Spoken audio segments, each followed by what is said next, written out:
Et donc notre siècle n'a que 13 ans, et voilà qui est sorti au début du mois, aux éditions du Seuil, Le Capital au XXIe siècle de Thomas Piketty. Bonjour Thomas Piketty. Bonjour. Donc vous dites d'ailleurs qu'en fait il aurait dû s'appeler Le Capital à l'aube du XXIe siècle. Mais enfin voilà, c'est une somme 800 pages qui tire les conclusions de 3 siècles de capitalisme, des études sur plus de 20 pays, et qui livre au fond, vers la toute fin du livre, quelques conseils, quelques idées pour les décennies, voire les siècles à venir. Certains qualifieront votre livre d'utopique. Vous-même, d'ailleurs, vous dites que c'est une utopie utile.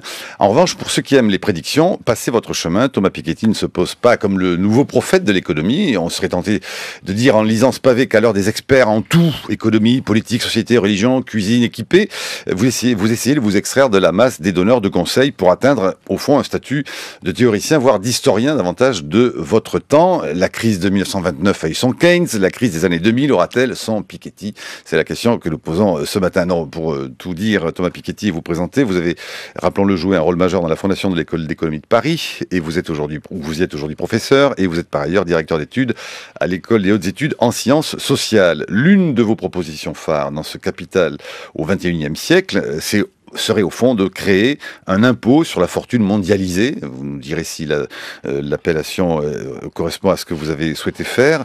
Et on y reviendra d'ailleurs avec notre co-invité aujourd'hui, Jean-Philippe Delsol. Bonjour. Bonjour. Avocat fiscaliste, administrateur de l'IREF, Institut de recherches économiques et fiscales, qui publiait chez Jean-Claude Lattès en mars 2012 un livre qui avait pour titre l'affirmation suivante: à quoi servent les riches? Et je précise bien, 100 points d'interrogation, et c'est publié chez Jean-Claude Lattès. Peut-être d'abord pour poser les choses, parce que il faut bien préciser que c'est un travail remarquable que vous avez fait là. Je le dis sans jugement politique ou d'ordre économique pour l'instant. Je parle du lecteur que j'ai été à lire votre Capital au XXIe siècle. Vous le vouliez clair, contrairement à ce que j'ai pu dire ça et là, il l'est. Relativement, plutôt très clair, votre livre, Thomas Piketty. Mais surtout, il est quand même le fruit, et j'aimerais savoir un peu comprendre votre méthode, comment vous avez travaillé. Il est le fruit de 15 ans de recherche et d'une volonté, semble-t-il, de plus faire un livre d'histoire qu'un livre d'économie, ou faire un livre d'histoire des sociétés et de l'économie. Mais c'est l'histoire d'abord. Oui, j'ai essayé dans ce livre de raconter l'histoire du capital, des patrimoines et des structures inégalitaires qui vont avec, depuis la révolution industrielle, depuis le XVIIIe siècle, dans la mesure où les sources le permettent. Et donc, je précise tout de suite qu'on peut être en désaccord complet avec les conclusions que j'en tire pour l'avenir à partir de la page 700. Et vous appelez vous-même au débat. Et néanmoins, trouver quelque intérêt aux 700 premières pages qui se contentent, si je puis dire, de raconter cette histoire, en partant d'abord des sources. C'est-à-dire que ce travail, effectivement, rassemble des recherches qui se sont étalées sur une quinzaine d'années, qui ont commencé avec la publication en 2001 d'un livre intitulé « Les hauts revenus en France au XXe siècle », où j'avais simplement exploité tout ce qu'on pouvait tirer des déclarations de revenus. Donc l'impôt sur le revenu en France est créé en 1914, loi du 15 juillet 14. Avant 1914, il faut bien voir que on n'a pas d'informations sur les revenus, tout simplement parce qu'il n'y a pas d'impôt sur les revenus. Donc vous avez une contribution des portes et fenêtres, ça vous donne plein d'informations passionnantes sur les nombres de portes et fenêtres par département en France, ce qui n'est d'ailleurs pas son intérêt, mais par rapport aux revenus, vous n'avez rien. Donc la différence entre le livre de 2001 et le livre d'aujourd'hui, c'est qu'au lieu de parler de la France, on a plus de 20 pays qui sont couverts. Donc grâce à de nombreux chercheurs, Emmanuel Saez pour traiter des États-Unis, Tony Atkinson pour le Royaume-Uni, je ne peux pas les citer tous, on est plus d'une trentaine à avoir participé à ça. Le travail sur la France a été étendu à tous les continents, et surtout, on est ensuite passé des revenus au patrimoine. Alors, c'est relié évidemment les revenus et les patrimoines, puisque les patrimoines en partie s'accumulent à partir des revenus et de l'épargne à partir des revenus, mais ça pose quand même des problématiques différentes. Et puis, ça permet de remonter encore plus loin dans le temps, donc notamment en France, où les sources successorales sont de très bonne qualité dès la Révolution française, parce que la Révolution française, ne crée peut-être pas une société idéale, mais elle crée un incroyable observatoire des patrimoines, parce que les patrimoines doivent être enregistrés, avec des taux de taxation pour l'enregistrement qui restent très modérés jusqu'à la Première Guerre mondiale, mais qui au moins permettent au patrimoine de laisser une trace dans les archives. Donc concrètement, les archives successorales que nous avons exploitées notamment avec Gilles Postel-Vinet, Jean-Laurent Rosenthal, permettent de mettre en perspective les chocs causés par les guerres mondiales dans une histoire plus longue encore des patrimoines. Et ça permet c'est tout à fait indispensable pour mieux comprendre la repatrimonialisation des sociétés aujourd'hui et ce retour des patrimoines. Mais au-delà de ce thème central qui est dans le livre, je veux dire que j'essaye dans le livre de montrer que l'histoire des patrimoines, c'est autant d'histoire nationale aussi. C'est-à-dire que chaque pays a ses particularités. Le Royaume-Uni, avec cette incroyable accumulation de dettes publiques au 19e siècle, 2 années de PIB, donc 2 fois plus que l'Europe aujourd'hui. Les États-Unis, avec le rôle du capital négrier au 19e siècle. La France, avec les nationalisations de 45. L'Allemagne, le capitalisme régnant. Donc c'est toutes ces histoires nationales du patrimoine que j'essaye d'abord de décortiquer. Avec un thème qu'on retrouve dans beaucoup de pays, qui est un grand retour des patrimoines en ce début de 21e siècle. Et puis un grand retour, dites-vous aussi, du coup, des inégalités.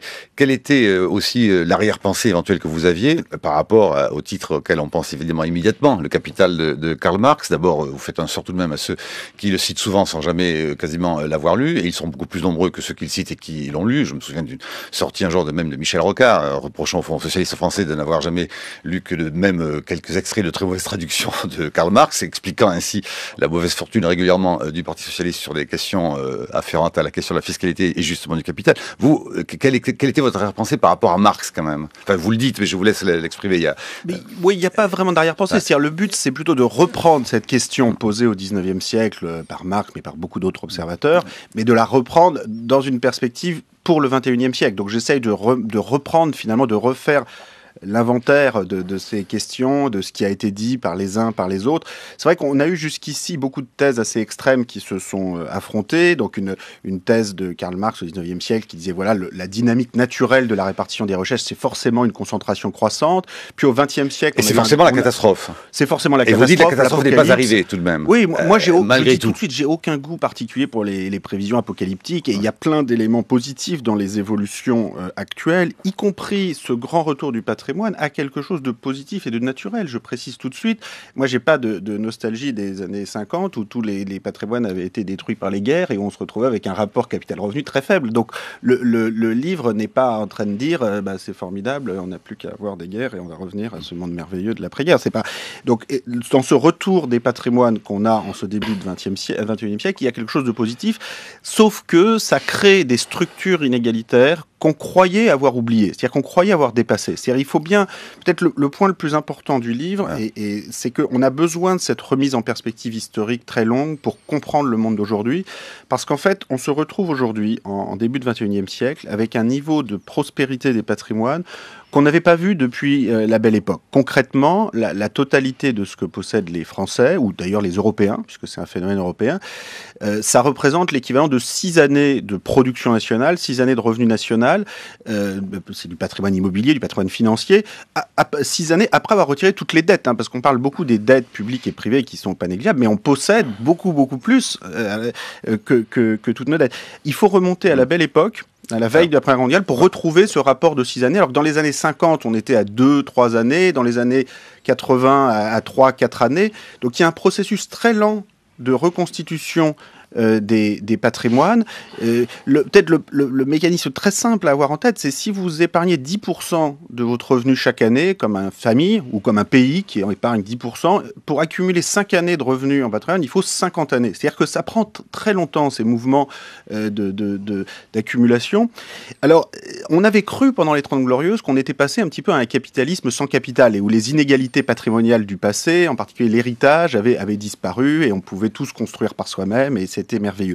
Et bon, c'était peut-être merveilleux, mais c'était surtout parce que des patrimoines du passé avaient été dévastés.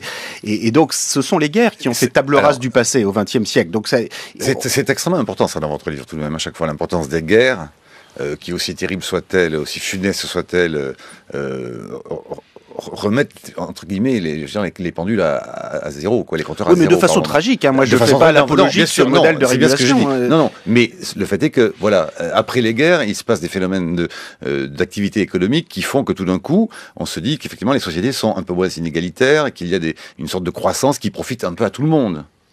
Oui, c'est vrai que la période des 30 Glorieuses était exceptionnelle d'au moins 2 points de vue. Le premier, c'est que l'héritage était faible simplement parce que beaucoup de patrimoine étaient détruits. Donc dans les années 50-60, il y avait beaucoup moins à hériter que d'habitude, qu'avant la Première Guerre mondiale et qu'aujourd'hui.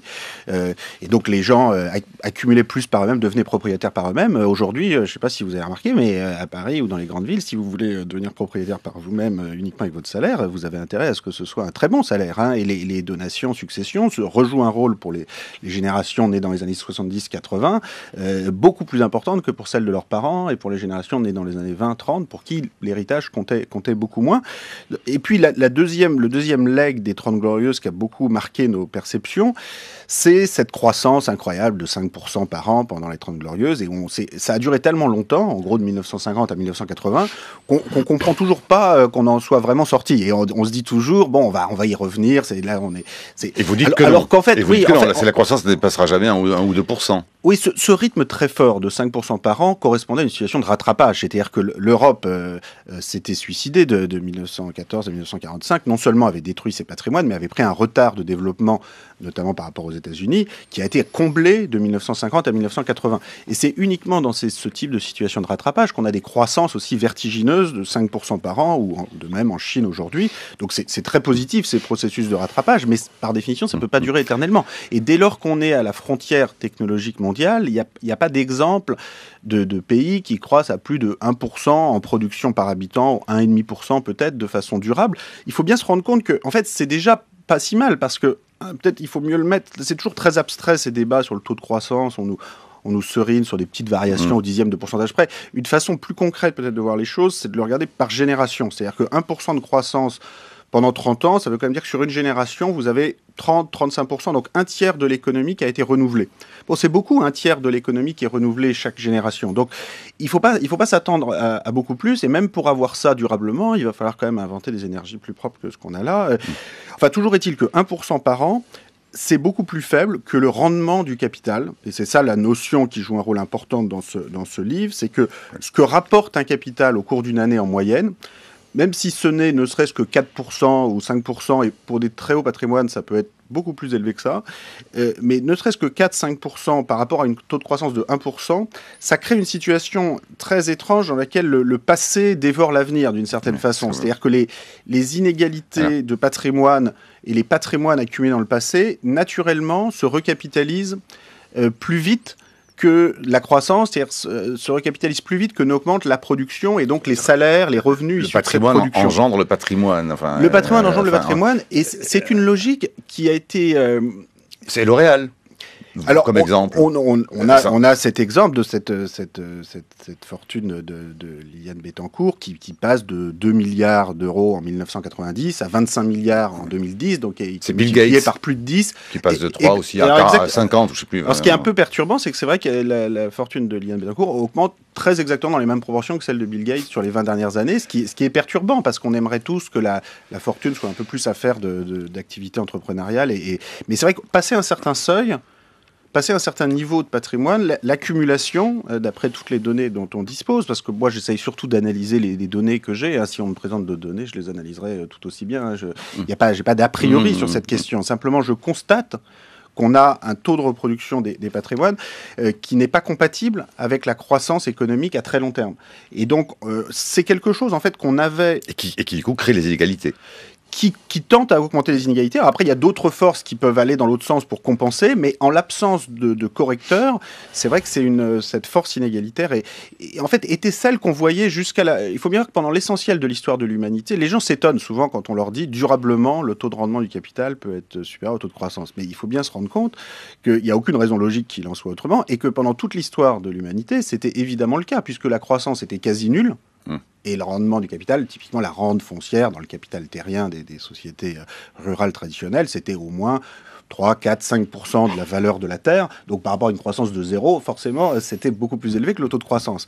Et ça n'a pas empêché l'humanité d'avancer, sauf qu'on avait des sociétés extrêmement inégalitaires. Il y a des structures de concentration du patrimoine dont on n'a pas envie, je crois, de reprendre le cours aujourd'hui. À ce stade-là, mais encore une fois, je précise que nous aurons largement le temps, en deuxième partie, d'entamer la question du débat et de la discussion. Mais à ce stade-là, Jean-Philippe Delsol. Oui, je reviendrai volontiers tout à l'heure sur ces problèmes d'accumulation de la richesse, mais d'emblée, d'abord, je voudrais saluer le travail qui a été fait par M. Piketty et son équipe.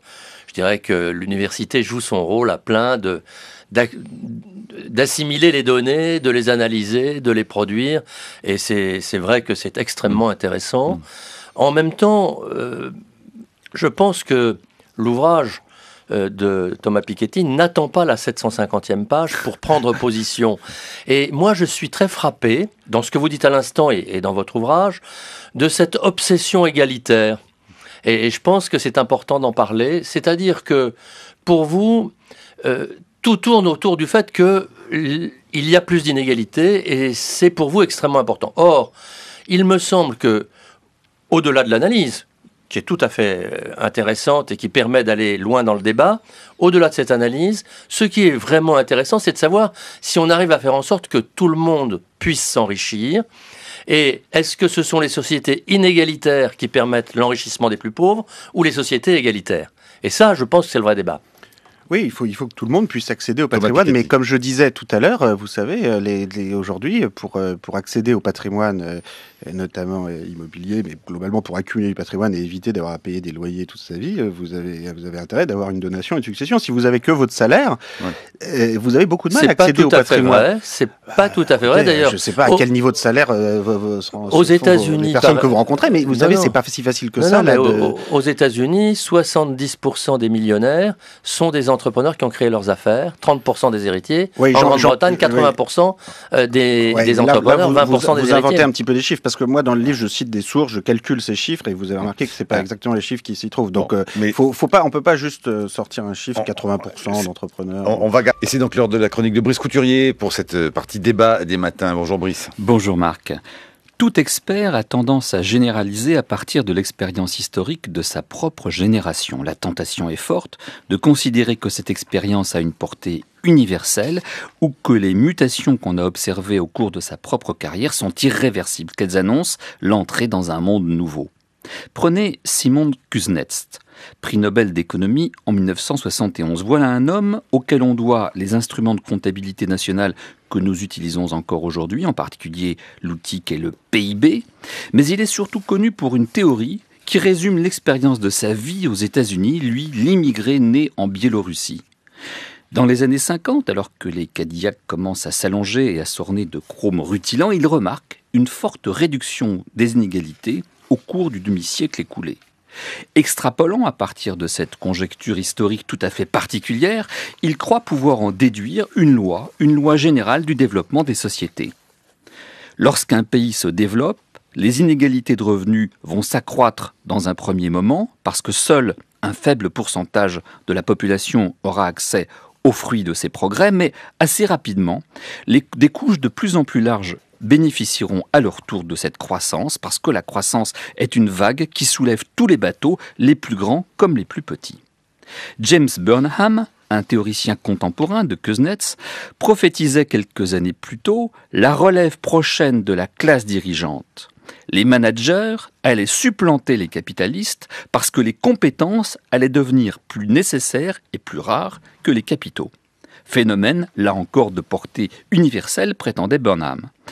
Thomas Piketty démonte cette théorie en démontrant que ces phénomènes constatés en effet au cours des 30 Glorieuses venaient de plus loin et qu'ils résultaient à la fois des circonstances historiques, les guerres qui ont ruiné les détenteurs de rente, et de choix politiques de l'après-guerre, blocage des loyers et forte augmentation des impôts. Donc rien d'automatique dans tout ça. La preuve, le phénomène a commencé à s'inverser au début des années 80, les inégalités de revenus sont reparties à la hausse dans les grands pays industrialisés et le capitalisme patrimonial, comme on dit, a pris sa revanche sur les cadres. Il y a là encore à ce phénomène des explications qui tiennent pour partie à la conjoncture. Quand la croissance est faible, le capital s'accumule plus facilement qu'il ne se crée à partir d'une épargne prélevée sur le travail. Mais il est aussi la conséquence de choix de société. Les taux d'imposition ont été abaissés par Thatcher et Reagan, tout le monde a suivi. Dans le même temps, s'est développée la société dite du gagnant rafle-tout, The Winner Take All Society, théorisée par Philip Cook et Robert Frank. Sur le modèle de ce qui avait déjà eu lieu dans le sport et le showbiz, les grandes sociétés se sont mises à s'arracher les meilleurs performeurs, ce qui a fait grimper leur salaire de manière phénoménale, et on a vu se creuser l'écart entre le tout petit nombre de très très bien payés et la masse des autres. Qui peut nier que ces inégalités soient socialement explosives s'il se confirme que les plus riches ne vont plus cesser de s'enrichir, tandis que les revenus des autres sont condamnés à stagner? Là où on a plus de mal à vous suivre, Thomas Piketty, c'est lorsque vous préconisez un impôt progressif sur le capital imposé à la planète entière. En l'absence d'un gouvernement mondial, dont la perspective fait frémir, une telle mesure ne saurait être acceptée de manière universelle.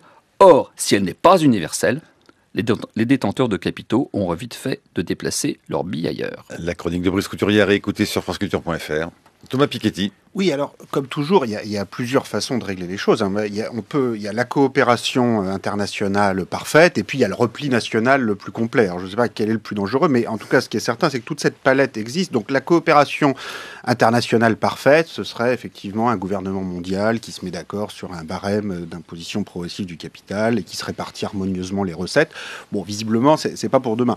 Après ça, il y a la coopération entre blocs régionaux. Donc, par exemple, c'est l'Union européenne, les États-Unis qui font des échanges automatiques d'informations bancaires et qui permettent à chaque bloc continental de reprendre un peu de souveraineté sur ses impôts. Il faut quand même bien voir que aujourd'hui, on a une situation où les États ne savent plus qui possède leur société. C'est-à-dire que vous pouvez même avoir un président de la République qui ne sait pas que son ministre du Budget a un compte à 2 heures de TGV de Paris.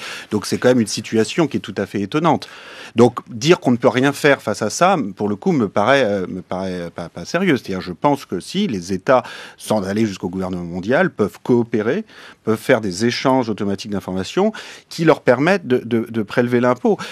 Vous savez, par exemple, on demande aux Grecs de mettre à contribution leurs contribuables fortunés. Et on a bien raison, parce que les impôts en grec sont très mal organisés. Sauf que si on laisse la Grèce toute seule essayer de mettre à contribution ses contribuables fortunés, elle ne peut rien faire, parce qu'il suffit qu'ils cliquent et ils transfèrent leur argent dans un autre pays. L'Europe entière a félicité Monti l'an dernier quand il a créé un impôt sur le patrimoine, qui ressemble un peu à l'impôt sur le capital dont je parle. Sauf que, comme il l'a fait tout seul, en Italie, il s'est dit, bon, j'ai pas envie que les actifs financiers partent, donc je vais taxer l'immobilier à un taux 8 fois plus élevé que les actifs financiers. Alors, manque de peau, les plus hauts patrimoines sont plus financiers qu'immobiliers. Donc, l'Italien moyen qui s'est retrouvé avec sa bicoque à payer un taux 8 fois plus élevé que quelqu'un qui a un énorme patrimoine en actions, il a dit, écoutez, Monti, l'Europe l'adore, mais moi, je ne vais pas voter pour lui. Et Berlusconi a promis de rembourser l'impôt en question. Ça s'est terminé comme on sait. Et tout ça est une catastrophe. Pourquoi ? Parce que là encore, l'Italie, même si elle est un peu plus grande que la Grèce, toute seule, ne peut pas répartir l'impôt de façon juste.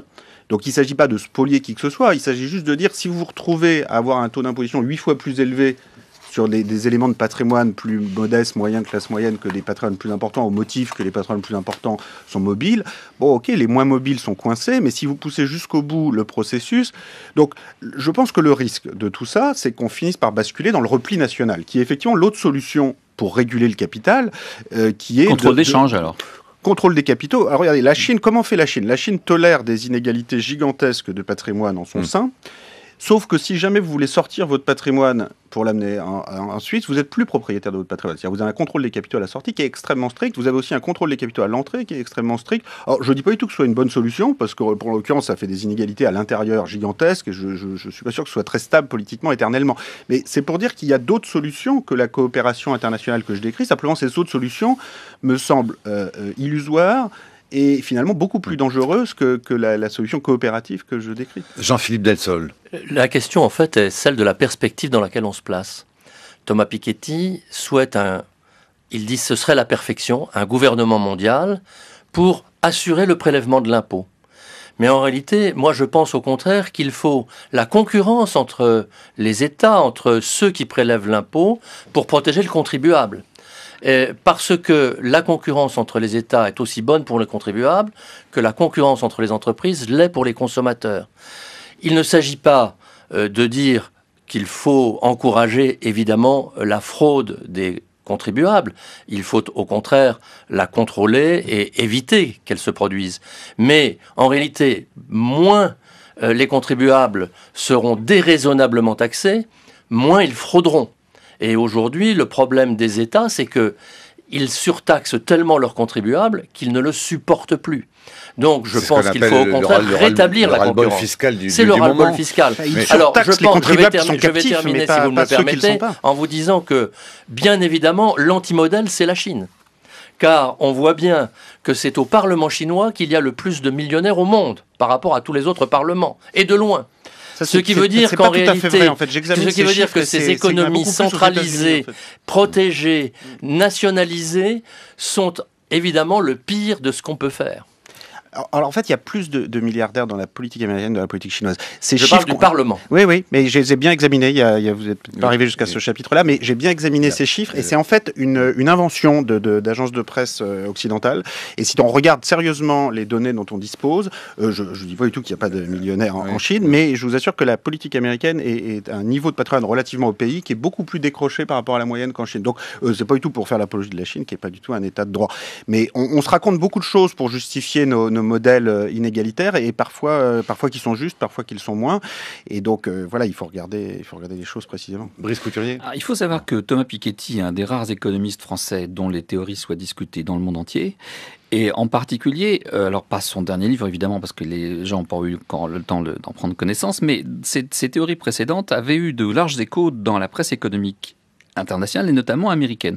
J'ai trouvé par exemple cet article, alors ça va faire plaisir à Monsieur Delsol, un article émis par un contributeur du site Cato Institute, qui est un site libertarien, donc très hostile à ce que vous représentez, qui était paru dans The Economist, et voilà ce qu'il disait. Il y avait deux arguments qui me paraissaient assez convaincants face à ce que vous proposez. Il disait deux choses. D'une part, les théories de Piketty sont typiquement européennes. Pourquoi ? Parce qu'il a l'idée que le revenu national est un gâteau qu'on doit se partager et non pas quelque chose qui évolue. Il avait donc l'idée qu'il fallait taxer les plus riches parce qu'il avait l'idée que si on taxait pas les plus riches, c'est les plus pauvres qui allaient s'appauvrir. Alors que nous, Américains, nous pensons le contraire. Nous pensons que les riches contribuent à faire agrandir le gâteau. Premier argument, mais il y en a un deuxième qui me paraît encore plus convaincant et je voudrais vous l'opposer les deux.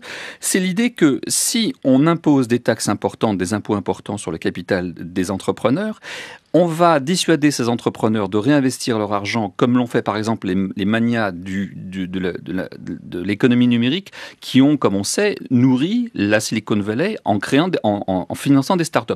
Qui nous dit l'auteur de cet article qui est Chris Edwards, qui nous dit que l'État sera un investisseur plus intelligent que ces entrepreneurs qui, eux, ont su voir que dans la Silicon Valley, il y avait ces startups à faire vivre. Thomas Piketty. Oui, enfin, moi, j'ai pas proposé de mettre le ministre de l'Industrie à la place de la Silicon Valley. Hein. Alors, écoutez, évidemment, on a besoin d'entrepreneurs, et j'ai aucune passion pour l'égalité absolue. Simplement, comme le dit l'article 1 de la Déclaration de 1789, les distinctions sociales doivent être fondées sur l'utilité commune. C'est-à-dire que les inégalités sont admissibles dans la mesure où elles sont utiles à tout le monde. Et c'est là qu'il faut regarder les choses très, très précisément, et on peut pas juste dire n'importe quel niveau d'inégalité auquel nous conduit le marché est forcément bon et l'harmonie naturelle prévaudra quoi qu'il arrive. On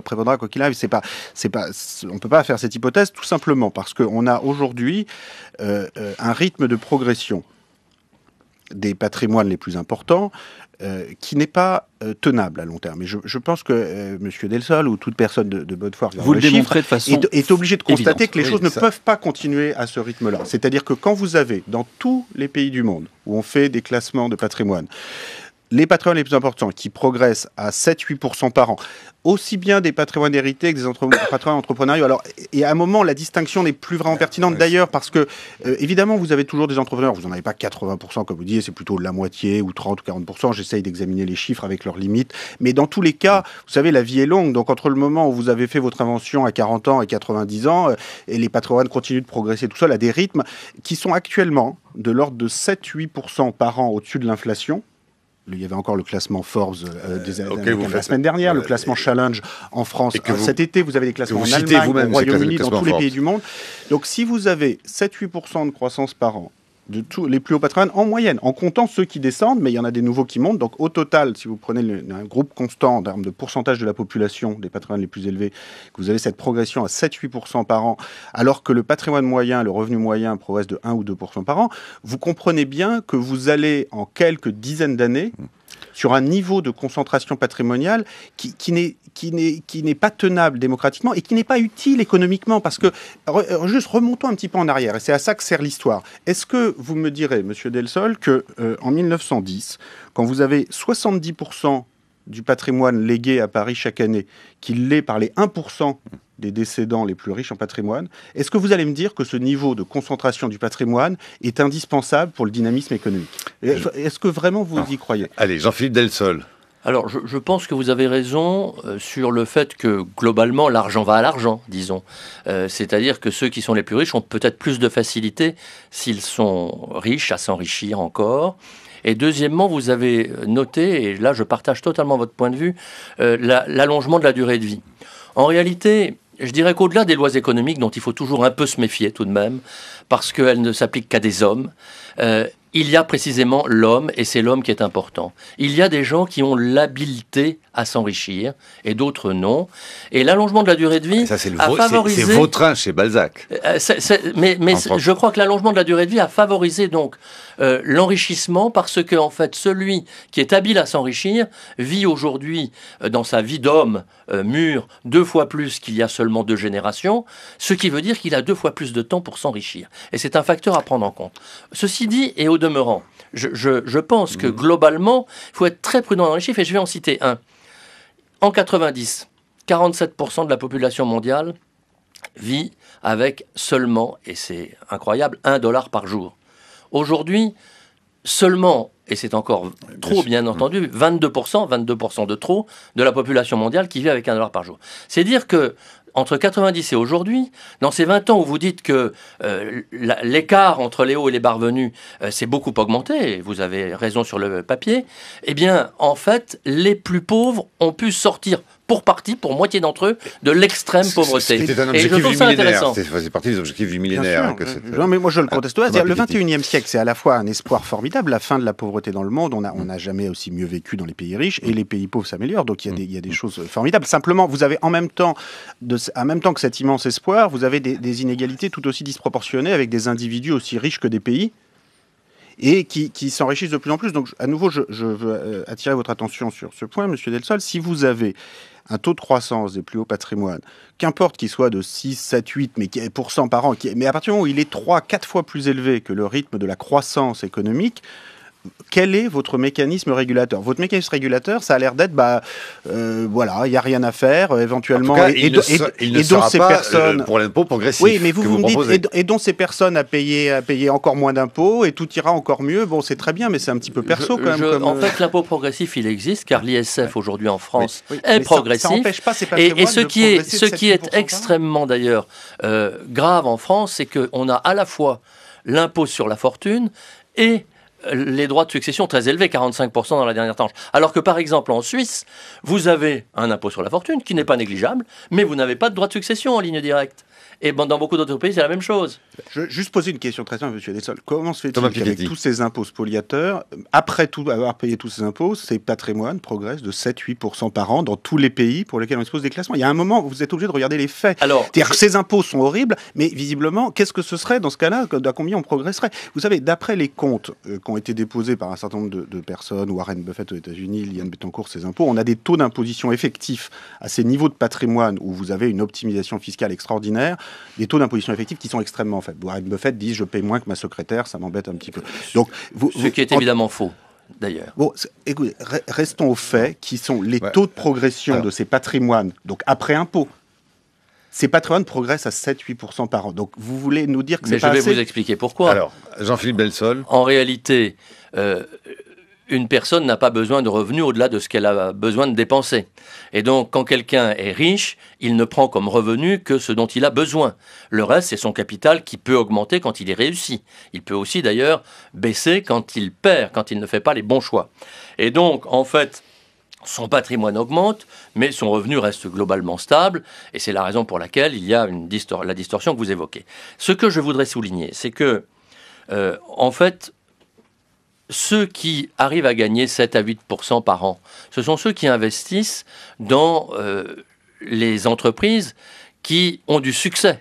C'est-à-dire ceux qui font les bons choix, ceux qui favorisent l'innovation. Car en réalité, les Bill Gates et même les Bettencourt, ce sont des gens qui ont innové et qui n'ont pas cessé d'innover. Car quand une entreprise cesse d'innover, elle ne gagne plus. Ils ont créé des emplois. Ils ont donc créé des emplois. Ils ont créé en fait de la richesse chez les sous-traitants, dans leur environnement. Et c'est ça qui est important. Oui, enfin, moi, j'ai rien contre cette vieille dame qui est Liane Bettencourt, mais je ne crois pas quand même que vous puissiez dire sérieusement qu'elle ait énormément innové dans le cours des 50 dernières années, personnellement en tout cas. Donc je pense que si le type L'Oréal a énormément innové. Mais L'Oréal, mais c'est autre chose. L'Oréal, c'est des dizaines de milliers de salariés, monsieur. Il faut pas L'Oréal, confondre c'est son une entreprise.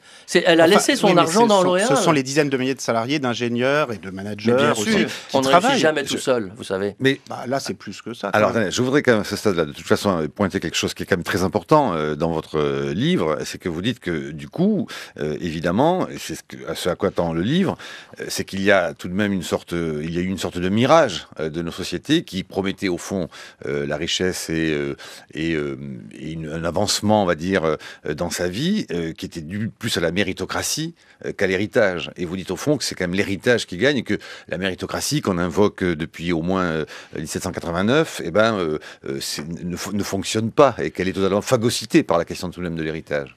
Oui, alors la croissance a permis des choses extraordinaires et les niveaux de vie aujourd'hui sont bien meilleurs que ce qu'ils étaient avant et beaucoup de choses vont encore s'améliorer. Moi, je ne suis pas dans le catastrophisme et l'apocalypse. Simplement, c'est vrai qu'il y a un espoir méritocratique très fort qui a eu lieu au cours du XXe siècle qui était en partie fondé sur des illusions. C'est-à-dire qu'il y a un espoir, comme on disait tout à l'heure, sur le remplacement du patrimoine par le capital humain, un remplacement du propriétaire par le cadre méritant, une montée en avant des compétences, qui était en partie une illusion pour la raison suivante. C'est-à-dire que, évidemment, les compétences, les qualifications humaines sont beaucoup progressées sur un siècle, mais les formes de patrimoine non humain ont également énormément progressé. C'est-à-dire qu'on a beaucoup plus de patrimoine immobilier, d'équipements, de machines, de brevets. Et donc, finalement, au total, l'équilibre entre le capital humain et le capital non humain ne s'est pas transformé, ou en tout cas ne s'est pas transformé dans les proportions qu'on imagine. Et finalement, on se retrouve aujourd'hui avec une importance du capital immobilier financier qui n'est effectivement pas très loin du monde de Balzac et de Vautrin. Donc moi j'essaye surtout dans ce livre de raconter ces illusions, de montrer comment les représentations, y compris dans la littérature, se sont transformées au fur et à mesure de ces transformations, et surtout qu'il n'y a pas de raison naturelle pour lequel cette structure d'inégalité à très long terme. La rationalité économique ne mène pas forcément à la rationalité démocratique et méritocratique, quoi. C'est ça qu'il faut bien comprendre. Un petit extrait pour justement aussi, au fond, être fidèle à l'esprit de votre livre, qui cite beaucoup la littérature, Jane Austen, et on l'a dit, Balzac. Écoutez cet extrait du Père Goriot, c'était le téléfilm réalisé par Guijeur en 1972. C'est le moment du complot avec Rubempré, Vautrin. Écoutez-moi bien.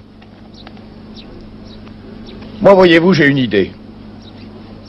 Mon idée est d'aller vivre de la vie patriarcale au milieu d'un grand domaine.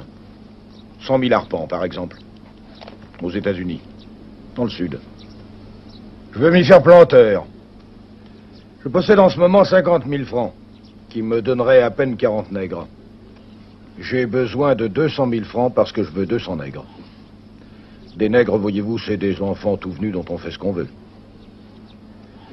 Avec ce capital noir, en 10 ans, j'aurai 3 ou 4 millions. Si je réussis, personne ne me demandera qui es-tu. Je serai monsieur 4 millions, citoyen des États-Unis. J'aurai 50 ans, je ne serai pas encore pourri. Je m'amuserai. À ma façon. En 2 mots, si je vous procure une dot d'1 million, me donnerez-vous 200 000 francs. 20% de commission, hein? Est-ce trop cher? Vous vous ferez aimer de votre petite femme. Une nuit, après quelques singeries, vous déclarerez entre 2 baisers 200 000 francs de dette à votre femme en lui disant mon amour. Croyez-vous que vous y perdrez? Non, vous trouverez le moyen de récupérer vos 200 000 francs. Avec votre argent et votre esprit, vous amasserez une fortune aussi considérable que vous pourrez la souhaiter. Ergo, vous aurez fait en 6 mois de temps votre bonheur, celui d'une femme aimable et celui de votre papa Vautrin.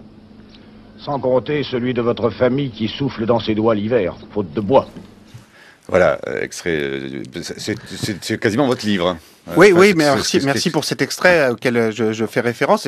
C'est vrai que Vautrin, non seulement il veut aider Rastignac à mettre la main sur un patrimoine, mais après il a l'intention d'en prendre une partie pour aller reconvertir tout ça en rente négrière dans le sud des États-Unis, puisque c'est ça son projet entrepreneurial. Oui, moi je voudrais d'abord souligner que, en fait, si on prend les 500 fortunes de Challenge, il y en a un tiers qui sont en fait des self-made men. C'est-à-dire des gens qui, même en France, la France qui est l'un des pays où sur le plan juridique on peut entreprendre facilement, mais sur le plan fiscal on peut entreprendre très difficilement, eh bien un tiers a réussi en innovant, à créer des entreprises. Donc, ça veut dire que l'héritage, il a sa part, il n'a pas que sa part. Je voudrais rajouter aussi autre chose. La rente négrière, méfions-nous, parce qu'en fait, moi, j'ai plutôt tendance à penser que là où il y avait l'utilisation du capital négrier, les pays, justement, n'ont pas réussi à innover parce qu'ils se reposaient trop sur le travail facile et bon marché. Et d'ailleurs, c'est le Nord-américain qui a créé la grande entreprise contre le Sud-américain qui s'est enfoncé dans une agriculture sereine, comme le dit Balzac peut-être, mais en réalité totalement endormie. Vous avez raison que l'inégalité extrême n'est pas source de croissance. La question, c'est est-ce qu'il faut attendre que ça s'effondre pour y mettre fin. C'est-à-dire qu'on peut peut-être avant en prendre conscience. Et je veux juste dire que vous savez, même à cette époque-là des grands domaines terriens, vous aviez des auteurs qui expliquaient que tout ceci n'avait rien à voir avec une rente, qu'en fait, pour administrer un grand domaine, il s'agissait tout de même d'être un entrepreneur rusé et que tout ça était bien mérité. Et Paul Leroy-Beaulieu, grand professeur au Collège de France de la Belle Époque, écrivait à longueur de livres sur le fait que surtout il était urgent de ne rien faire, car beaucoup d'entrepreneurs... Oui, vous le citez d'ailleurs. Oui, et je suis désolé de vous dire que quand je vous entends, je vois des points communs, c'est-à-dire que je vois une espèce de foi infinie dans l'harmonie naturelle qui est tout à fait sympathique, mais qui ne me semble reposer sur aucune analyse sereine. C'est pas véritablement ça. J'ai plus foi dans l'homme que dans les gouvernements des hommes. Oui, bon, ne faisons rien et aidons-les à payer moins d'impôts. Je n'ai pas dit ne faisons rien. J'ai dit laissons la liberté s'exprimer le mieux possible dans un cadre qui doit exister, mais qui doit être simple autant que rigoureux. Brice Couturier. Moi j'ai lu avec beaucoup de passion le livre de Thomas Piketty et je pense que les phénomènes qu'il a mis en lumière sont incontestables et surtout qu'ils sont insoutenables. Mais j'ai une petite solution qui passe pas par un impôt universel. Thomas Piketty, il fallait venir au matin. Qui passe parce qu'on vient d'entendre aux informations ce matin. Ouais. Vous avez vu que la Fed va poursuivre sa politique d'injection massive de capitaux, de rachat de 84 milliards de dollars par mois, il y a encore quelques jours. Contrairement à ce qu'on croyait, des obligations d'État américaines. Qu'est-ce que ça veut dire tout ça ?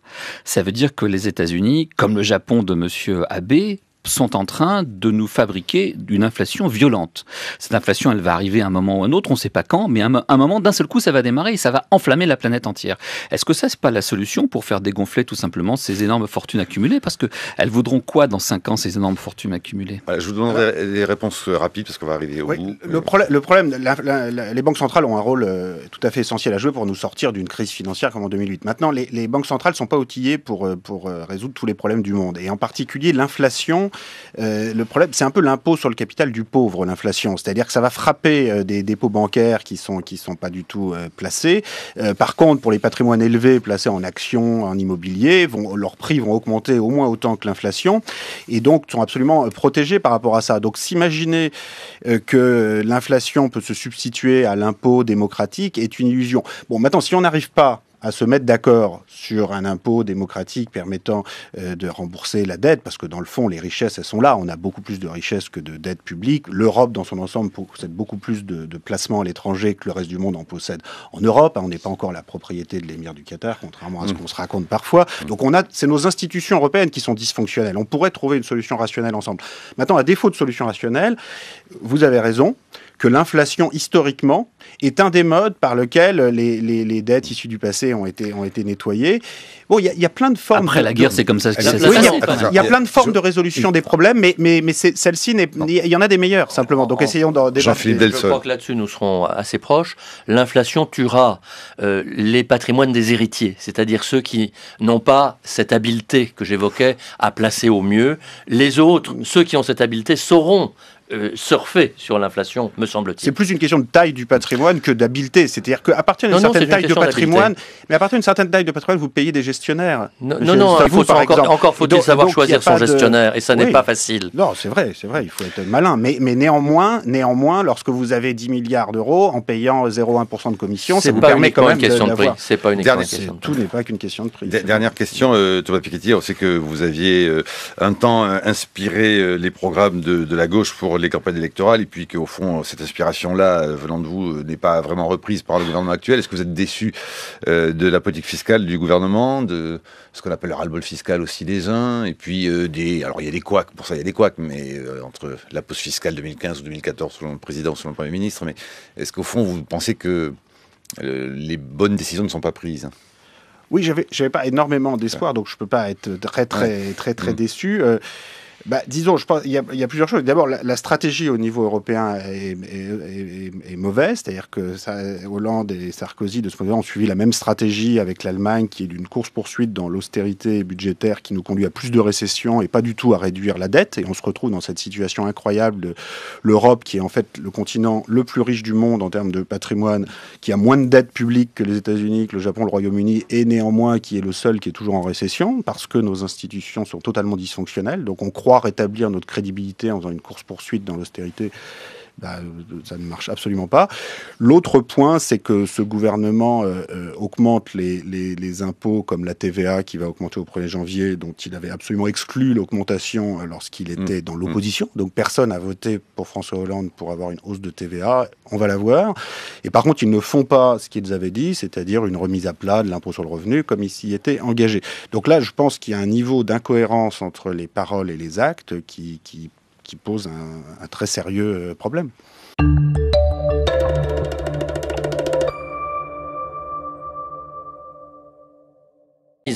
Qui est tout à fait intéressante et qui permet d'aller loin dans le débat. Au-delà de cette analyse, ce qui est vraiment intéressant, c'est de savoir si on arrive à faire en sorte que tout le monde puisse s'enrichir. Et est-ce que ce sont les sociétés inégalitaires qui permettent l'enrichissement des plus pauvres ou les sociétés égalitaires? Et ça, je pense que c'est le vrai débat. Oui, il faut que tout le monde puisse accéder au patrimoine, mais comme je disais tout à l'heure, vous savez, aujourd'hui, pour accéder au patrimoine, notamment immobilier, mais globalement pour accumuler du patrimoine et éviter d'avoir à payer des loyers toute sa vie, vous avez intérêt d'avoir une donation et une succession. Si vous avez que votre salaire, vous avez beaucoup de mal à accéder au patrimoine. C'est pas tout à fait vrai, d'ailleurs. Je ne sais pas à quel niveau de salaire aux États-Unis, les personnes que vous rencontrez, mais vous savez, c'est pas si facile que ça. Aux États-Unis, 70% des millionnaires sont des entrepreneurs qui ont créé leurs affaires, 30% des héritiers. Oui, en Grande-Bretagne, 80% des entrepreneurs, 20% des héritiers. Vous inventez un petit peu des chiffres, parce que moi, dans le livre, je cite des sources, je calcule ces chiffres, et vous avez remarqué que c'est pas exactement les chiffres qui s'y trouvent. Donc, on peut pas juste sortir un chiffre 80% d'entrepreneurs. Et c'est donc l'heure de la chronique de Brice Couturier pour cette partie débat des matins. Bonjour Brice. Bonjour Marc. Tout expert a tendance à généraliser à partir de l'expérience historique de sa propre génération. La tentation est forte de considérer que cette expérience a une portée universelle ou que les mutations qu'on a observées au cours de sa propre carrière sont irréversibles, qu'elles annoncent l'entrée dans un monde nouveau. Prenez Simon Kuznets, prix Nobel d'économie en 1971. Voilà un homme auquel on doit les instruments de comptabilité nationale que nous utilisons encore aujourd'hui, en particulier l'outil qu'est le PIB, mais il est surtout connu pour une théorie qui résume l'expérience de sa vie aux États-Unis, lui, l'immigré né en Biélorussie. Dans les années 50, alors que les Cadillacs commencent à s'allonger et à s'orner de chrome rutilant, il remarque une forte réduction des inégalités au cours du demi-siècle écoulé. Extrapolant à partir de cette conjecture historique tout à fait particulière, il croit pouvoir en déduire une loi générale du développement des sociétés.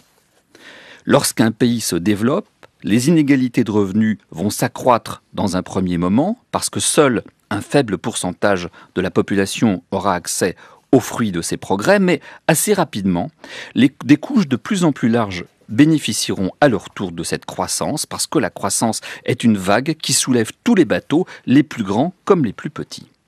James Burnham, un théoricien contemporain de Kuznets, prophétisait quelques années plus tôt la relève prochaine de la classe dirigeante. Les managers allaient supplanter les capitalistes parce que les compétences allaient devenir plus nécessaires et plus rares que les capitaux. Phénomène, là encore de portée universelle, prétendait Burnham.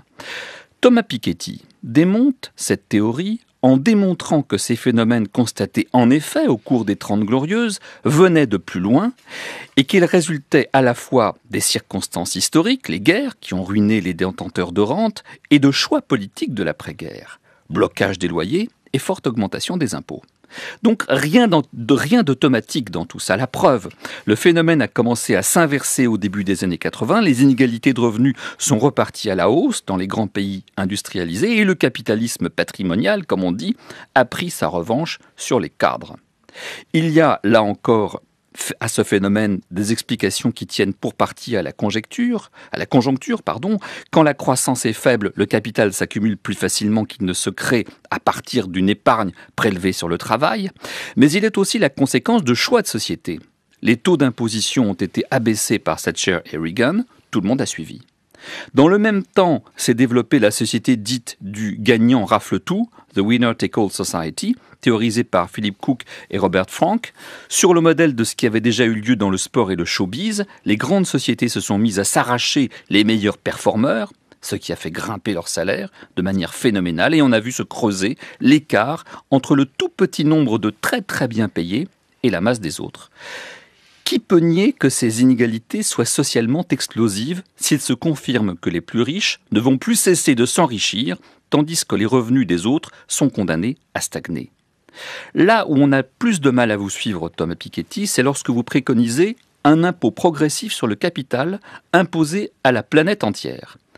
En l'absence d'un gouvernement mondial, dont la perspective fait frémir, une telle mesure ne saurait être acceptée de manière universelle. Or, si elle n'est pas universelle, les détenteurs de capitaux ont vite fait de déplacer leur bille ailleurs. La chronique de Brice Couturier à réécouter sur franceculture.fr. Thomas Piketty. Oui, alors, comme toujours, il y a plusieurs façons de régler les choses. Il y a la coopération internationale parfaite, et puis il y a le repli national le plus complet. Alors, je ne sais pas quel est le plus dangereux, mais en tout cas, ce qui est certain, c'est que toute cette palette existe. Donc, la coopération internationale parfaite, ce serait effectivement un gouvernement mondial qui se met d'accord sur un barème d'imposition progressive du capital et qui se répartit harmonieusement les recettes. Bon, visiblement, c'est pas pour demain. Après ça, il y a la coopération entre blocs régionaux. Donc, par exemple, c'est l'Union européenne, les États-Unis qui font des échanges automatiques d'informations bancaires et qui permettent à chaque bloc continental de reprendre un peu de souveraineté sur ses impôts. Il faut quand même bien voir que aujourd'hui, on a une situation où les États ne savent plus qui possède leur société. C'est-à-dire que vous pouvez même avoir un président de la République qui ne sait pas que son ministre du Budget a un compte à 2 heures de TGV de Paris. Donc c'est quand même une situation qui est tout à fait étonnante. Donc dire qu'on ne peut rien faire face à ça, pour le coup, me paraît pas sérieux. C'est-à-dire, je pense que si les États, sans aller jusqu'au gouvernement mondial, peuvent coopérer, peuvent faire des échanges automatiques d'informations qui leur permettent de prélever l'impôt. Vous savez, par exemple, on demande aux Grecs de mettre à contribution leurs contribuables fortunés. Et on a bien raison, parce que les impôts en grec sont très mal organisés. Sauf que si on laisse la Grèce toute seule essayer de mettre à contribution ses contribuables fortunés, elle ne peut rien faire, parce qu'il suffit qu'ils cliquent et ils transfèrent leur argent dans un autre pays. L'Europe entière a félicité Monti l'an dernier quand il a créé un impôt sur le patrimoine, qui ressemble un peu à l'impôt sur le capital dont je parle. Sauf que, comme il l'a fait tout seul, en Italie, il s'est dit, bon, j'ai pas envie que les actifs financiers partent, donc je vais taxer l'immobilier à un taux 8 fois plus élevé que les actifs financiers. Alors, manque de peau, les plus hauts patrimoines sont plus financiers qu'immobiliers. Donc, l'Italien moyen qui s'est retrouvé avec sa bicoque à payer un taux 8 fois plus élevé que quelqu'un qui a un énorme patrimoine en action, il a dit, écoutez, Monti, l'Europe l'adore, mais moi, je ne vais pas voter pour lui. Et Berlusconi a promis de rembourser l'impôt en question, ça s'est terminé comme on sait, et tout ça est une catastrophe. Pourquoi ? Parce que là encore, l'Italie, même si elle est un peu plus grande que la Grèce, toute seule, ne peut pas répartir l'impôt de façon juste. Donc il ne s'agit pas de spolier qui que ce soit, il s'agit juste de dire, si vous vous retrouvez à avoir un taux d'imposition 8 fois plus élevé sur des éléments de patrimoine plus modestes, moyens, classe moyenne, que des patrimoines plus importants, au motif que les patrimoines plus importants sont mobiles. Bon, ok, les moins mobiles sont coincés, mais si vous poussez jusqu'au bout le processus... Donc, je pense que le risque de tout ça, c'est qu'on finisse par basculer dans le repli national, qui est effectivement l'autre solution pour réguler le capital, qui est... Contrôle d'échange, alors. Contrôle des capitaux. Alors regardez, la Chine, comment fait la Chine ? La Chine tolère des inégalités gigantesques de patrimoine en son sein. Sauf que si jamais vous voulez sortir votre patrimoine pour l'amener en Suisse, vous n'êtes plus propriétaire.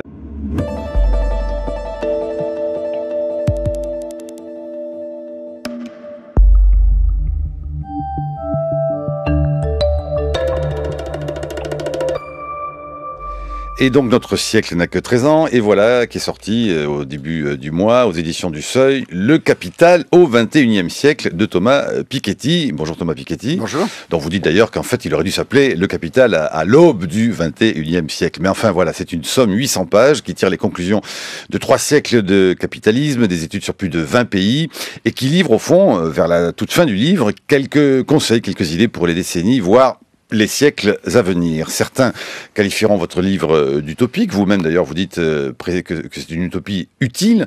En revanche, pour ceux qui aiment les prédictions, passez votre chemin. Thomas Piketty ne se pose pas comme le nouveau prophète de l'économie. On serait tenté de dire en lisant ce pavé qu'à l'heure des experts en tout, économie, politique, société, religion, cuisine, équipée, vous essayez de vous extraire de la masse des donneurs de conseils pour atteindre, au fond, un statut de théoricien, voire d'historien davantage de votre temps. La crise de 1929 a eu son Keynes, la crise crise des années 2000 aura-t-elle son Piketty?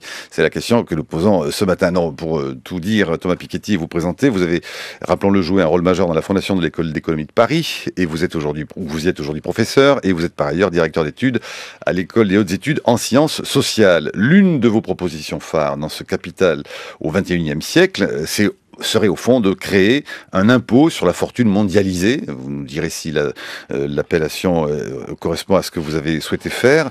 Et on y reviendra d'ailleurs avec notre co-invité aujourd'hui, Jean-Philippe Delsol. Bonjour. Bonjour. Avocat fiscaliste, administrateur de l'IREF, Institut de recherches économiques et fiscales, qui publiait chez Jean-Claude Lattès en mars 2012 un livre qui avait pour titre l'affirmation suivante: à quoi servent les riches? Et je précise bien, 100 points d'interrogation, et c'est publié chez Jean-Claude Lattès. Peut-être d'abord pour poser les choses, parce que il faut bien préciser que c'est un travail remarquable que vous avez fait là. Je le dis sans jugement politique ou d'ordre économique pour l'instant. Je parle du lecteur que j'ai été à lire votre Capital au XXIe siècle. Vous le vouliez clair, contrairement à ce que j'ai pu dire ça et là, il l'est. Relativement, plutôt très clair, votre livre, Thomas Piketty. Mais surtout, il est quand même le fruit, et j'aimerais savoir un peu comprendre votre méthode, comment vous avez travaillé. Il est le fruit de 15 ans de recherche et d'une volonté, semble-t-il, de plus faire un livre d'histoire qu'un livre d'économie, ou faire un livre d'histoire des sociétés et de l'économie. Mais c'est l'histoire d'abord. Oui, j'ai essayé dans ce livre de raconter l'histoire du capital, des patrimoines et des structures inégalitaires qui vont avec, depuis la révolution industrielle, depuis le XVIIIe siècle, dans la mesure où les sources le permettent. Et donc, je précise tout de suite qu'on peut être en désaccord complet avec les conclusions que j'en tire pour l'avenir à partir de la page 700. Et vous appelez vous-même au débat. Et néanmoins, trouver quelque intérêt aux 700 premières pages qui se contentent, si je puis dire, de raconter cette histoire, en partant d'abord des sources. C'est-à-dire que ce travail, effectivement, rassemble des recherches qui se sont étalées sur une quinzaine d'années, qui ont commencé avec la publication en 2001 d'un livre intitulé « Les hauts revenus en France au XXe siècle », où j'avais simplement exploité tout ce qu'on pouvait tirer des déclarations de revenus. Donc l'impôt sur le revenu en France est créé en 1914, loi du 15 juillet 14. Avant 1914, il faut bien voir que on n'a pas d'informations sur les revenus, tout simplement parce qu'il n'y a pas d'impôt sur les revenus. Donc vous avez une contribution des portes et fenêtres, ça vous donne plein d'informations passionnantes sur les nombres de portes et fenêtres par département en France, ce qui n'est d'ailleurs pas son intérêt, mais par rapport aux revenus, vous n'avez rien. Donc la différence entre le livre de 2001 et le livre d'aujourd'hui, c'est qu'au lieu de parler de la France, on a plus de 20 pays qui sont couverts. Donc grâce à de nombreux chercheurs, Emmanuel Saez pour traiter des États-Unis, Tony Atkinson pour le Royaume-Uni, je ne peux pas les citer tous, on est plus d'une trentaine à avoir participé à ça. Le travail sur la France a été étendu à tous les continents, et surtout, on est ensuite passé des revenus au patrimoine. Alors, c'est relié évidemment les revenus et les patrimoines, puisque les patrimoines en partie s'accumulent à partir des revenus et de l'épargne à partir des revenus, mais ça pose quand même des problématiques différentes. Et puis, ça permet de remonter encore plus loin dans le temps, donc notamment en France, où les sources successorales sont de très bonne qualité dès la Révolution française, parce que la Révolution française, ne crée peut-être pas une société idéale, mais elle crée un incroyable observatoire des patrimoines, parce que les patrimoines doivent être enregistrés, avec des taux de taxation pour l'enregistrement qui restent très modérés jusqu'à la Première Guerre mondiale, mais qui au moins permettent au patrimoine de laisser une trace dans les archives. Donc concrètement, les archives successorales que nous avons exploitées notamment avec Gilles Postel-Vinet, Jean-Laurent Rosenthal, permettent de mettre en perspective les chocs causés par les guerres mondiales dans une histoire plus longue encore des patrimoines. Et ça permet c'est tout à fait indispensable pour mieux comprendre la repatrimonialisation des sociétés aujourd'hui et ce retour des patrimoines. Mais au-delà de ce thème central qui est dans le livre, je veux dire que j'essaye dans le livre de montrer que l'histoire des patrimoines, c'est autant d'histoire nationale aussi. C'est-à-dire que chaque pays a ses particularités. Le Royaume-Uni, avec cette incroyable accumulation de dettes publiques au 19e siècle, 2 années de PIB, donc 2 fois plus que l'Europe aujourd'hui. Les États-Unis, avec le rôle du capital négrier au 19e siècle. La France, avec les nationalisations de 45. L'Allemagne, le capitalisme régnant. Donc c'est toutes ces histoires nationales du patrimoine que j'essaye d'abord de décortiquer. Avec un thème qu'on retrouve dans beaucoup de pays, qui est un grand retour des patrimoines en ce début de 21e siècle. Et puis un grand retour, dites-vous aussi, du coup, des inégalités.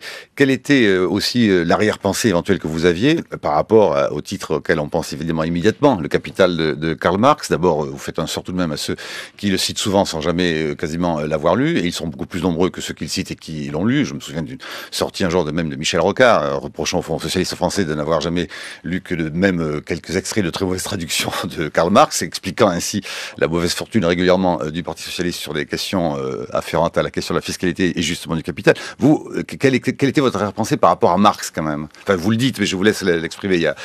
Oui, il n'y a pas vraiment d'arrière-pensée. Ouais. C'est-à-dire, le but, c'est plutôt de reprendre cette question posée au XIXe siècle par Marx, mais par beaucoup d'autres observateurs, mais de la reprendre dans une perspective pour le XXIe siècle. Donc j'essaye de reprendre, finalement, de refaire l'inventaire de ces questions, de ce qui a été dit par les uns, par les autres. C'est vrai qu'on a eu jusqu'ici beaucoup de thèses assez extrêmes qui se sont affrontées. Donc une thèse de Karl Marx au XIXe siècle qui disait voilà, la dynamique naturelle de la répartition des richesses, c'est forcément une concentration croissante. Puis au XXe siècle... Et c'est forcément la catastrophe. C'est forcément la catastrophe. Et vous dites que la catastrophe n'est pas arrivée tout de même. Oui, moi malgré tout. Tout de suite, j'ai aucun goût particulier pour les prévisions apocalyptiques. Et il y a plein d'éléments positifs dans les évolutions actuelles, y compris ce grand retour du patrimoine a quelque chose de positif et de naturel. Je précise tout de suite, moi j'ai pas de nostalgie des années 50 où tous les patrimoines avaient été détruits par les guerres et où on se retrouvait avec un rapport capital-revenu très faible. Donc le livre n'est pas en train de dire c'est formidable, on n'a plus qu'à avoir des guerres et on va revenir à ce monde merveilleux de l'après-guerre. C'est pas...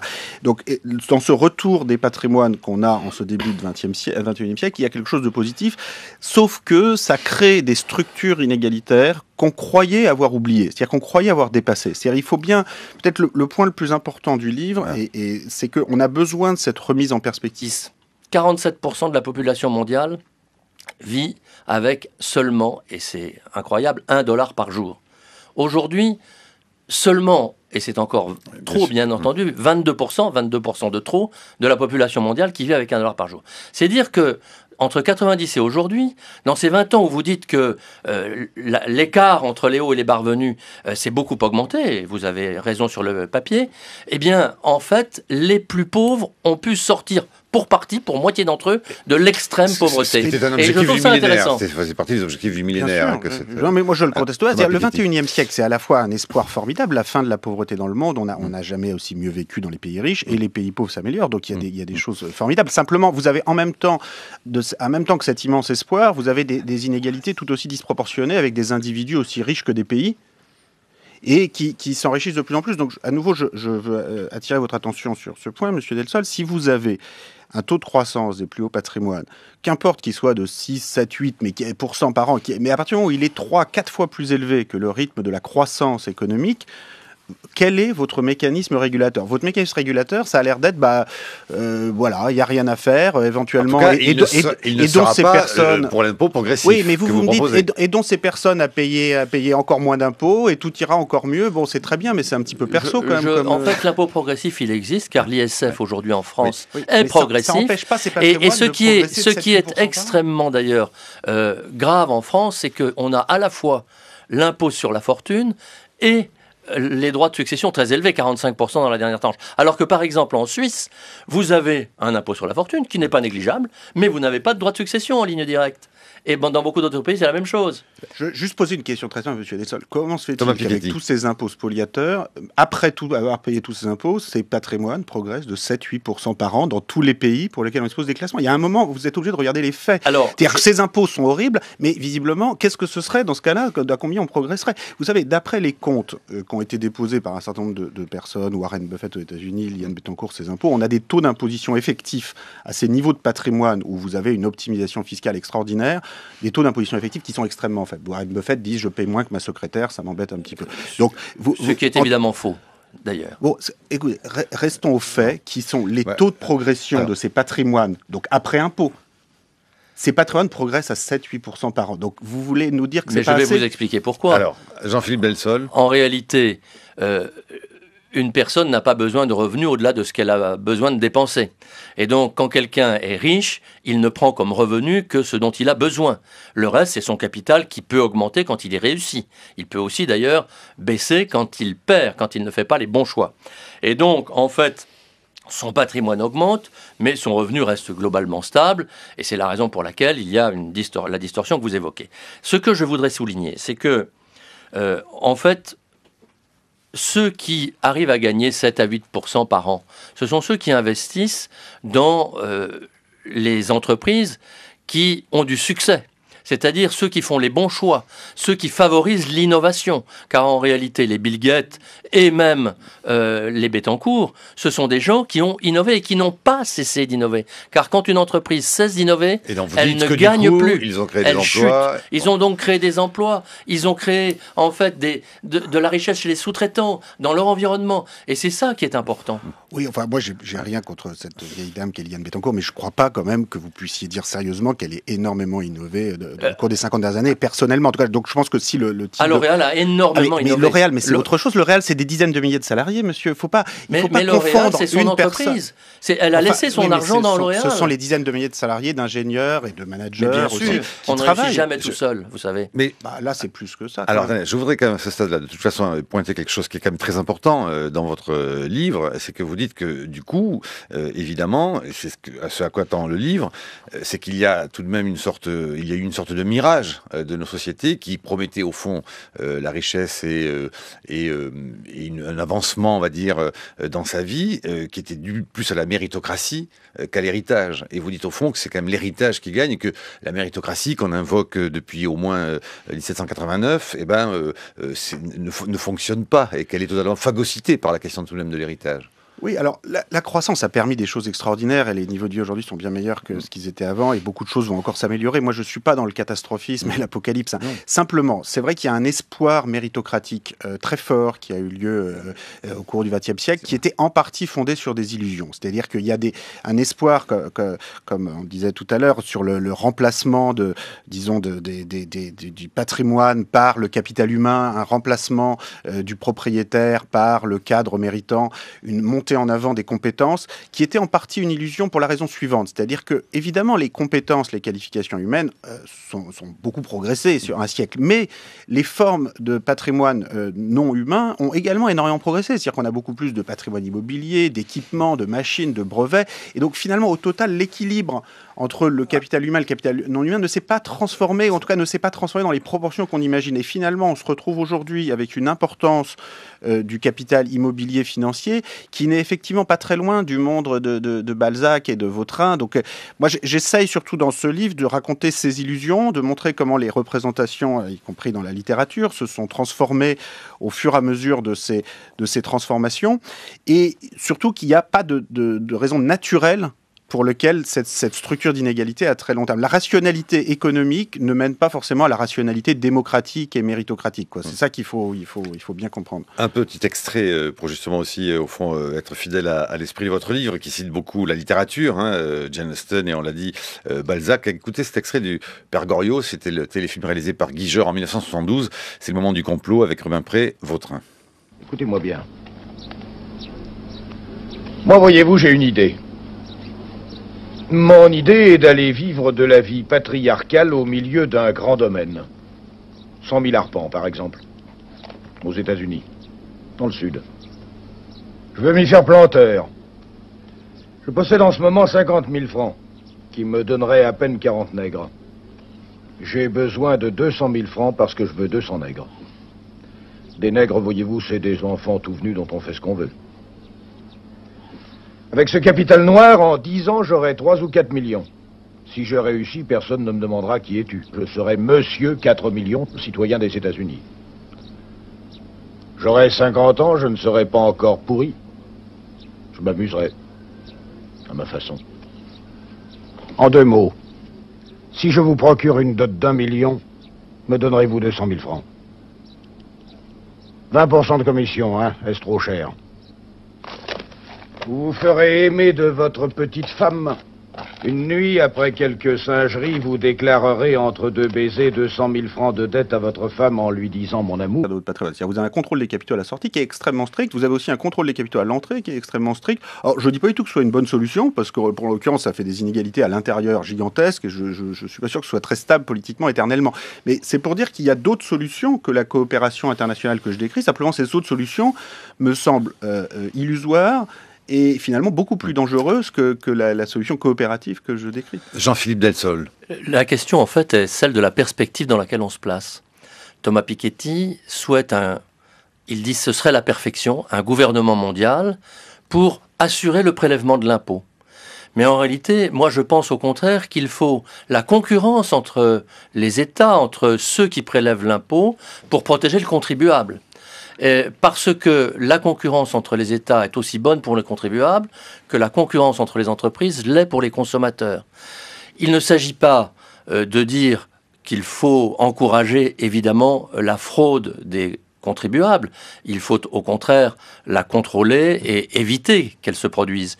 Mais en réalité, moins les contribuables seront déraisonnablement taxés, moins ils frauderont. Et aujourd'hui, le problème des États, c'est qu'ils surtaxent tellement leurs contribuables qu'ils ne le supportent plus. Donc je pense qu'il faut au contraire rétablir la concurrence. C'est le ras-le-bol fiscal. Alors je vais terminer, si vous me le permettez, en vous disant que, bien évidemment, l'antimodèle, c'est la Chine. Car on voit bien que c'est au Parlement chinois qu'il y a le plus de millionnaires au monde, par rapport à tous les autres parlements, et de loin. Ce qui veut dire qu'en réalité, ce qui veut dire que ces économies centralisées, protégées, nationalisées, sont évidemment le pire de ce qu'on peut faire. Alors en fait, il y a plus de milliardaires dans la politique américaine que dans la politique chinoise. Je parle du Parlement. Oui, mais je les ai bien examinés. Vous n'êtes pas arrivé jusqu'à ce chapitre-là, mais j'ai bien examiné ces chiffres. Et c'est en fait une invention d'agences de presse occidentales.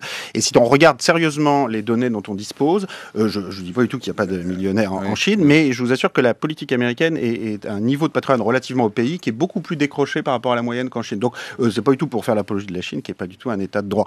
Mais on se raconte beaucoup de choses pour justifier nos modèles inégalitaires et parfois qui sont justes, parfois qu'ils sont moins. Et donc voilà, il faut regarder les choses précisément. Brice Couturier. Il faut savoir que Thomas Piketty est un des rares économistes français dont les théories soient discutées dans le monde entier. Et en particulier, alors pas son dernier livre évidemment, parce que les gens n'ont pas eu le temps d'en prendre connaissance, mais ces théories précédentes avaient eu de larges échos dans la presse économique internationale et notamment américaine. J'ai trouvé par exemple cet article, alors ça va faire plaisir à Monsieur Delsol, un article émis par un contributeur du site Cato Institute, qui est un site libertarien, donc très hostile à ce que vous représentez, qui était paru dans The Economist, et voilà ce qu'il disait. Il y avait deux arguments qui me paraissaient assez convaincants face à ce que vous proposez. Il disait deux choses. D'une part, les théories de Piketty sont typiquement européennes. Pourquoi ? Parce qu'il a l'idée que le revenu national est un gâteau qu'on doit se partager et non pas quelque chose qui évolue. Il avait donc l'idée qu'il fallait taxer les plus riches parce qu'il avait l'idée que si on taxait pas les plus riches, c'est les plus pauvres qui allaient s'appauvrir. Alors que nous, Américains, nous pensons le contraire. Nous pensons que les riches contribuent à faire agrandir le gâteau. Premier argument, mais il y en a un deuxième qui me paraît encore plus convaincant et je voudrais vous l'opposer les deux.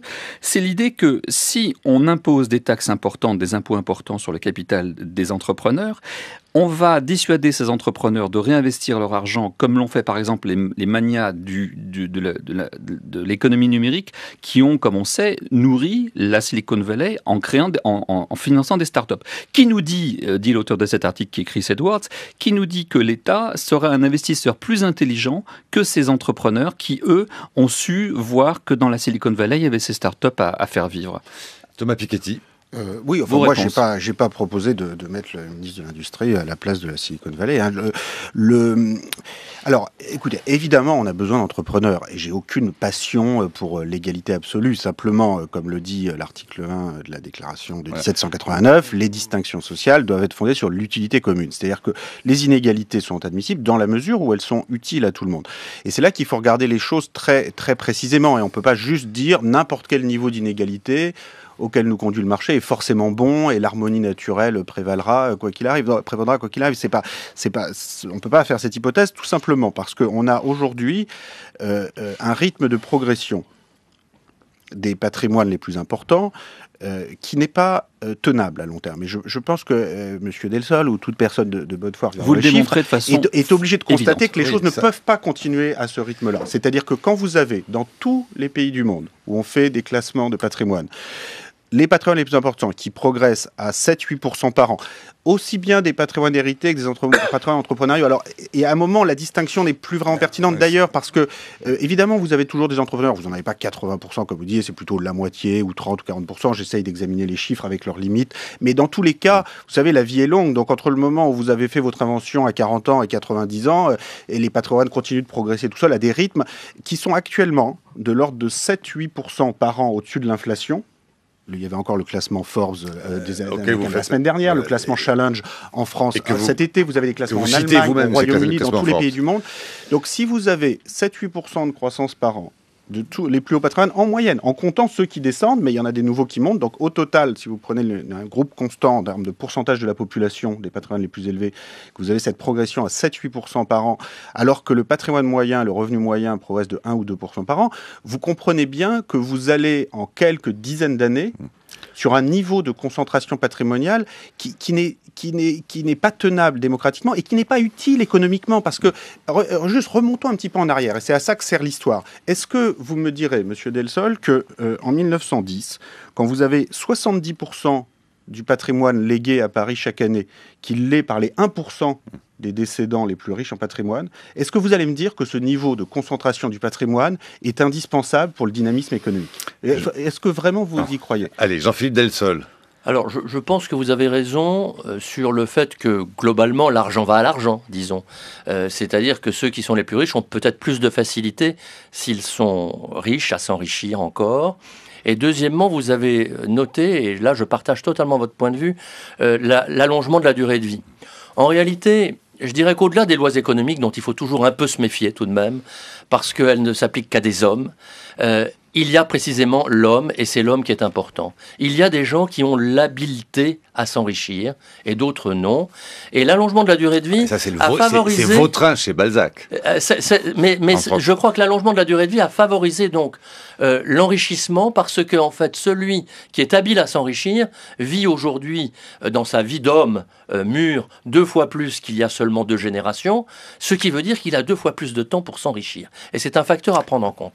Ceci dit, et au demeurant, je pense que globalement, il faut être très prudent dans les chiffres, et je vais en citer un. En 90, historique très longue pour comprendre le monde d'aujourd'hui, parce qu'en fait, on se retrouve aujourd'hui, en début de 21e siècle, avec un niveau de prospérité des patrimoines qu'on n'avait pas vu depuis la Belle Époque. Concrètement, la totalité de ce que possèdent les Français, ou d'ailleurs les Européens, puisque c'est un phénomène européen, ça représente l'équivalent de 6 années de production nationale, 6 années de revenu national, c'est du patrimoine immobilier, du patrimoine financier, 6 années après avoir retiré toutes les dettes, parce qu'on parle beaucoup des dettes publiques et privées qui sont pas négligeables, mais on possède beaucoup plus que toutes nos dettes. Il faut remonter à la Belle Époque, à la veille de la Première Guerre mondiale, pour retrouver ce rapport de 6 années. Alors que dans les années 50, on était à 2-3 années, dans les années 80 à 3-4 années. Donc il y a un processus très lent de reconstitution des patrimoines. Peut-être le mécanisme très simple à avoir en tête, c'est si vous épargnez 10% de votre revenu chaque année, comme une famille ou comme un pays qui en épargne 10%, pour accumuler 5 années de revenus en patrimoine, il faut 50 années. C'est-à-dire que ça prend très longtemps, ces mouvements d'accumulation.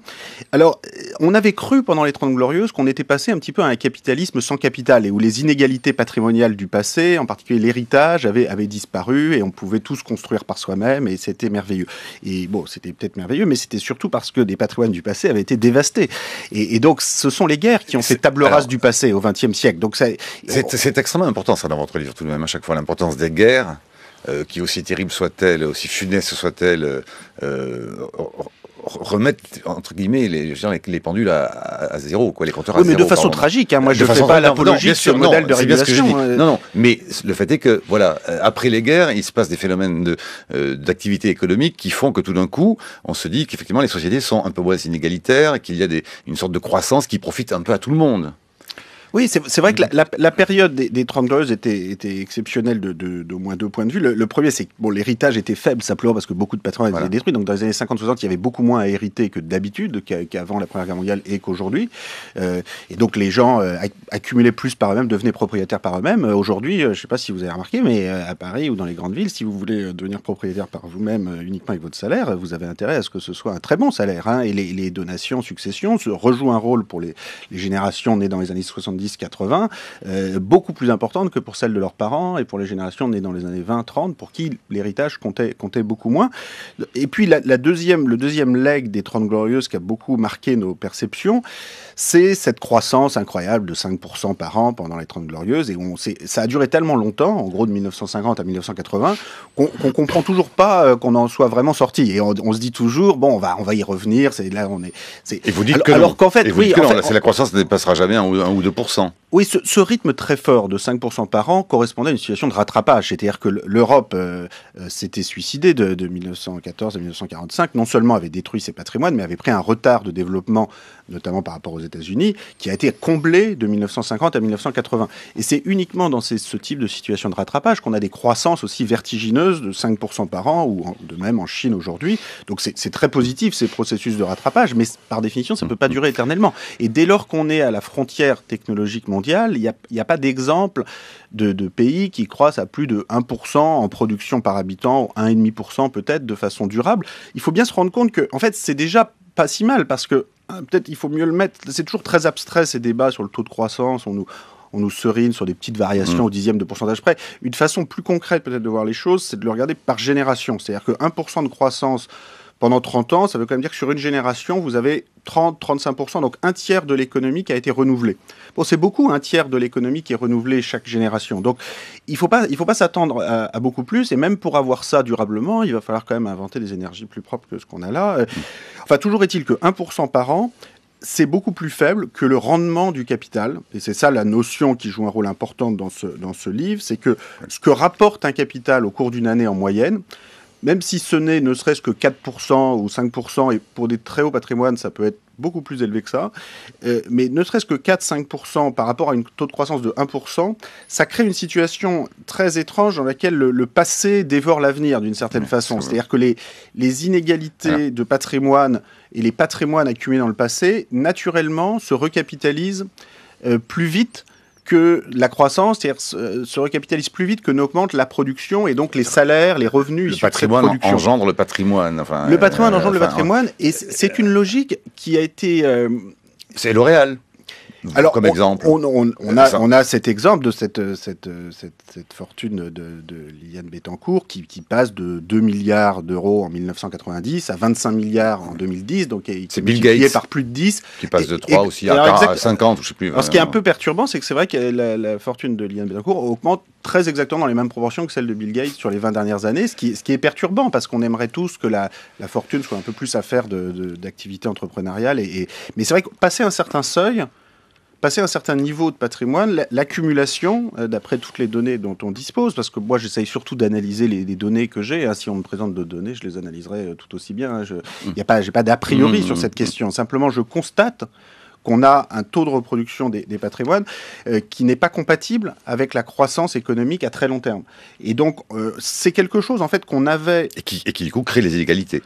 Qui tente à augmenter les inégalités. Alors après, il y a d'autres forces qui peuvent aller dans l'autre sens pour compenser, mais en l'absence de correcteurs, c'est vrai que cette force inégalitaire et en fait était celle qu'on voyait jusqu'à la... Il faut bien dire que pendant l'essentiel de l'histoire de l'humanité, les gens s'étonnent souvent quand on leur dit durablement le taux de rendement du capital peut être supérieur au taux de croissance. Mais il faut bien se rendre compte qu'il n'y a aucune raison logique qu'il en soit autrement et que pendant toute l'histoire de l'humanité, c'était évidemment le cas, puisque la croissance était quasi nulle. Et le rendement du capital, typiquement la rente foncière dans le capital terrien des sociétés rurales traditionnelles, c'était au moins 3, 4, 5% de la valeur de la terre. Donc par rapport à une croissance de 0, forcément, c'était beaucoup plus élevé que le taux de croissance. Et ça n'a pas empêché l'humanité d'avancer, sauf qu'on avait des sociétés extrêmement inégalitaires. Il y a des structures de concentration du patrimoine dont on n'a pas envie, je crois, de reprendre le cours aujourd'hui. À ce stade-là, mais encore une fois, je précise que nous aurons largement le temps, en deuxième partie, d'entamer la question du débat et de la discussion, mais à ce stade-là, Jean-Philippe Delsol. Oui, je reviendrai volontiers tout à l'heure sur ces problèmes d'accumulation de la richesse, mais d'emblée, d'abord, je voudrais saluer le travail qui a été fait par M. Piketty et son équipe. Je dirais que l'université joue son rôle à plein d'assimiler les données, de les analyser, de les produire, et c'est vrai que c'est extrêmement intéressant. En même temps, je pense que l'ouvrage de Thomas Piketty n'attend pas la 750e page pour prendre position. Et moi, je suis très frappé, dans ce que vous dites à l'instant et dans votre ouvrage, de cette obsession égalitaire. Et je pense que c'est important d'en parler. C'est-à-dire que, pour vous, tout tourne autour du fait qu'il y a plus d'inégalités, et c'est pour vous extrêmement important. Or, il me semble que, au-delà de l'analyse,